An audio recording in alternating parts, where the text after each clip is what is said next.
জাকাতের টাকা কাদেরকে দিবেন? আমরা অনেক সময় জাকাতের টাকাটা ভুল নিয়মে দিয়ে দেই।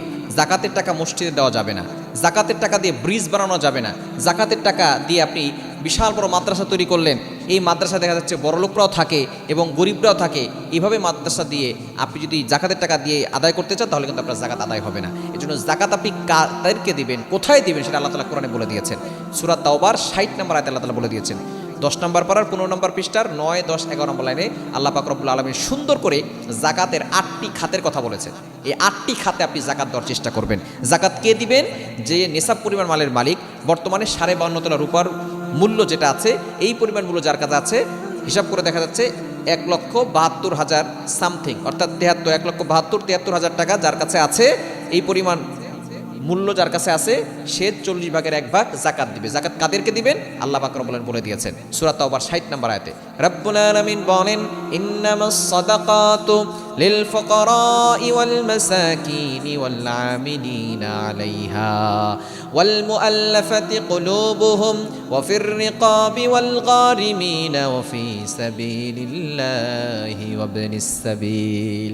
এই 8টি খাতে আপনি জাকাত দিবেন। 1 নাম্বার জাকাত দিবেন সাদাকাতুল ফুকারা, ফকির যারা আছে, একেবারে অসহায়, নিঃস্ব অসহায় যারা আছে, তাদেরকে আপনি জাকাত দিবেন।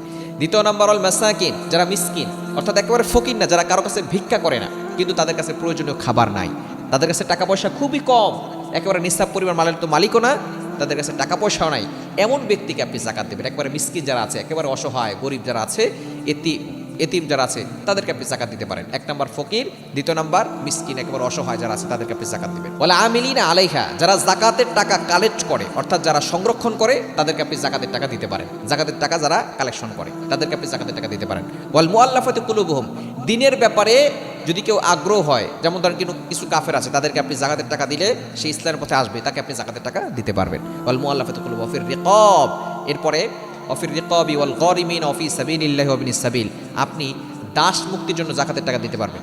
কোনো দাসকে মুক্তি করার জন্য, এখন তো দাসের প্রথা নাই, এই জন্য দাস মুক্তি করার জন্য আপনি জাকাতের টাকা দিতে পারবেন। ওয়াল গারিমিন ওয়া ফি সাবিলিল্লাহ, কোনো ব্যক্তি যদি ঋণ থাকে এবং তার কাছে অন্য কোনো টাকা পয়সা নেই, সে ঋণ হয়ে গেছে এবং সে একেবারে অসহায়ের ভিতরে আছে, আপনি তার ঋণটা পরিশোধ করে দিতে পারবেন জাকাতের টাকা দিয়ে।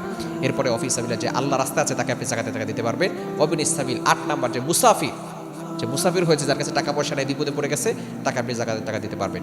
এই 8টা শ্রেণীকে জাকাতের টাকা দিতে পারবেন। অন্য কোথাও জাকাতের টাকা দিলে আপনার জাকাত কিন্তু পরিপূর্ণভাবে আদায় হবে।